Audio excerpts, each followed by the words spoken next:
All right, I've taken some time to thoroughly analyze the Honduran caravan situation, and I've got an analysis for you here. Now, just in case you're not familiar with this, there are thousands of Hondurans, and actually they're mixed in with people from other countries as well, who are making their way toward the border of America, and they're demanding to be let into America so they can, of course, get free everything.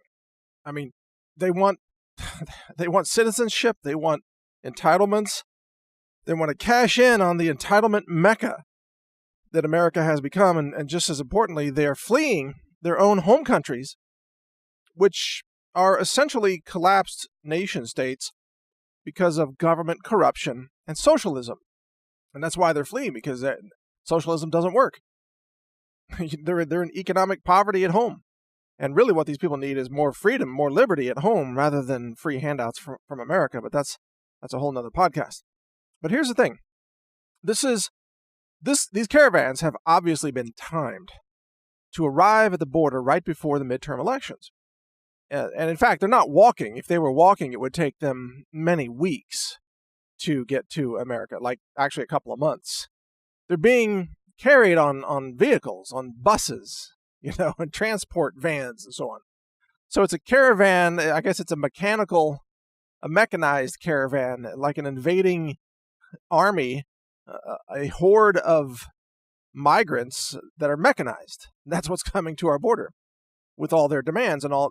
Instead of carrying rifles, they're carrying babies. Instead of army boots, they have like torn up sandals to try to look as impoverished as possible. And they are impoverished. I'm not saying that that's theater, but the organization of the caravan is obviously theater. And by the way, I feel for these people. I have compassion for fellow human beings. And that's why I've said we need to spread liberty and democracy everywhere around the world, because that is what creates abundance. What these people need is freedom at home, political freedom, freedom to speak, First Amendment, a Second Amendment. They need to be able to defend themselves against tyrannical authoritarian regimes. So really, long-term, the best thing that we can do to help everybody, including all these migrants, is not just take them in and give them free stuff, but send them home and promote liberty in their homes. Get rid of corrupt governments. Promote a First and Second Amendment everywhere around the world. These kinds of solutions. Have free market economic systems and stop sending all this financial aid to Guatemala and Honduras and other countries. That aid doesn't go to the people. It goes to the corrupt regime officials who use that money to, of course, buy weapons so they can control the population, even though the population doesn't have a Second Amendment right. So the money that we send to these countries just goes to make tyranny even worse. So we got to stop the financial aid to these collapsed nations. It's not helping the situation. It's probably making it worse. But this calculation, this theater of all these thousands of people. By the way, there's a second wave that's already begun. So it's not just the first wave of Hondurans, like 7,000 or 8,000 now, probably going to be 10,000 shortly. It's also, there's like a second wave of a few thousand people that has cropped up. So now this is like a multi-wave invasion. And of course, this is being pushed by the Democrats. Probably Soros, the globalist, is behind this, although we don't have any direct evidence of that yet, but it's the kind of thing that he does. And we have seen video of people being paid cash who are part of these caravans. They just hand out cash to all these people. Like, hey, you made it to this checkpoint. Here's another $20 or so. They're being paid. So this is an organized effort. Somebody is paying them. Somebody thinks that this is going to win the midterms for the Democrats. And I got to say, my analysis, I've waited a few days to do this podcast because I was so astonished at first. I thought, well, am I missing something here? Because my analysis is that this is going to hurt the Democrats in the midterm elections. And the Democrats are they're so detached from reality that they don't even know that. They think that thousands of migrants, barbarians at the gate, pounding on the doors at the border, is going to help the Democrats get elected. No, it isn't. The average American is going to look at that and say, whoa, we better not elect Democrats because they'll abolish ICE, right? They'll close down the entire border security force and just let everybody rush in. Then there's going to be not just 10,000 migrants, but 100,000 or 1 million.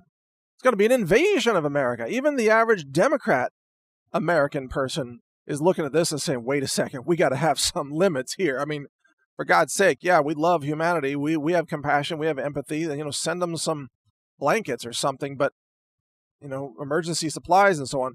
But you can't just let everybody in who just shows up, and their claims of political asylum are bogus. They're not political targets. They're showing up because they want free stuff, or they want a job. They want to work in the strawberry fields of California, for example. They just want to make money. That's not a legitimate asylum claim, and those need to be rejected. But the theater, the video of all these thousands of people pounding on the gates at the border, this is going to totally freak out the voters, and they're going to vote against the Democrats. I think this is going to backfire in spectacular fashion. This could be the biggest mistake the Democrats have made in years. I guess the other big mistake being nominating Hillary Clinton for president. Got to applaud them for that one. Nice going. Nice going. So, you stole the Democrat primary from Bernie Sanders. You had a corrupt Hillary Clinton just take all the superdelegates. And then Hillary Clinton got the nomination, and then she went on to lose the presidency. Why? Because she's unelectable. Because even young Democrats today look at Hillary Clinton and are like, she's like a gangster. She's like a mafia boss. She's scary. All right? And that doesn't even get into the demonic aspects of what she has become or who has inhabited her body. I don't know. Who knows? But I'm not even joking. That's just half joking. But nevertheless, Democrats have miscalculated this. They're going to lose because, what we should be doing, all of us who love America, we should be sharing all the videos and photos of this horde, hordes, multiple hordes of migrants demanding to be let into America. That's like the best campaign ad for building a wall imaginable. The GOP should show videos of all these migrants trying to bust into America. It's terrifying. If you're an American, you've been paying taxes, right? You are, you're someone who's been contributing to society in whatever way you do. You have a job, maybe you have a business, maybe you hire people. You grew up in America, probably. You live here. You've been paying taxes. You've been participating in elections and so on. You are part of the culture of America. And then all of a sudden, you want these thousands, maybe tens of thousands of impoverished, uneducated socialists shows up and just says, give us all free stuff and give us passports and give us voting rights. Like, what? No. You didn't earn that. You're Honduran. Go home to Honduras. Go home to your home country. Fight for freedom there. You don't just walk up to your neighbor's house that you don't know, just like bring a crowd of 100 people, just barge into their front door and say, we're your neighbors and we think we own your stuff. Give us money. Give us everything you own. We deserve freebies. We're here. You have a right to say no to who you let in. You don't have to let everybody in your house. You don't have to let everybody in your country. You don't have to let everybody in your yard. There are boundaries. There are borders for a reason. We love immigrants. My wife's an immigrant, by the way, in case you didn't know that. We love immigrants, but we want the good ones. We want to pick and choose. It's a merit-based system. Just like if you were the captain of a kickball team back in the first grade, and you get, how you take turns picking people for your team. So who do you pick first? So you pick the good ones. You pick the best kickers, the fastest runners. You pick the people who are going to help you win. And that's the way immigration should be. You pick the winners. Everybody can apply. No harm in applying. Go to your local consulate. Go to the embassy somewhere. Apply for citizenship. That's great. We'll take your application. But we get to look at all the applications, and we get to decide which ones we want. We want the good people. We want people who create businesses. We want people who have investment money. We want highly educated people. We want pro-liberty people. We want people who speak English, because that's the official language of America. We want people who who recognize and honor liberty. And we have the right to choose those people. You can't just show up and demand to be let in. And that's what these migrants are doing. And most Americans agree with me on this point. Most Americans are like, yeah, I mean, we love immigrants. You know, you could say we're a nation of immigrants, I suppose, although there's some distortion in that. But there are a lot of immigrants in America, and we welcome more immigrants. But we get to choose who comes in, period. It's a basic principle. Just like if you own a company, you get to choose who you hire and who you don't hire. You're not going to just hire every slob that shows up in a pair of torn up shorts and dreadlocks and is high, although that's like half the labor base today, at least in Texas it is. But you're not going to hire those people. You're going to pick and choose who you want. So we have the same right. So President Trump should reject this mob, and he would be justified in deploying the U.S. military along the border in order to protect America from this invasion of illegals who are trying to invade America. They don't have legitimate asylum claims. They don't have a legitimate reason for demanding to be made Americans. No, we should protect our country from these individuals. Tell them to go back home and apply for asylum in their local consulates or embassies. We don't just open the gates because a horde, an invading army of people just shows up and starts beating on the gates. That's not the way this works. So Trump can deploy the military, and he should deploy the military, because the military is even described in the Constitution as protecting the national borders, protecting the nation. The military's role is to defend America against invading forces, and that's what this is. This is an invasion, just a different kind of invasion. It's an economic invasion, but it's also like an occupy. It's a cultural invasion, and it's a political invasion, because all these people, most of these people, I should say, from Central and South America, they tend to vote like socialists because that's what they think works, and that's why their own home countries have collapsed into destitution and political corruption. Socialism doesn't work. That's why you're fleeing your home country, you fools. And they just want to bring socialism back to America. Because if they get in, they're going to vote for Democrats. And the Democrats are going to say, we'll give you free stuff. It's like Alexandria Ocasio-Cortez. She's like, well, just give you free stuff.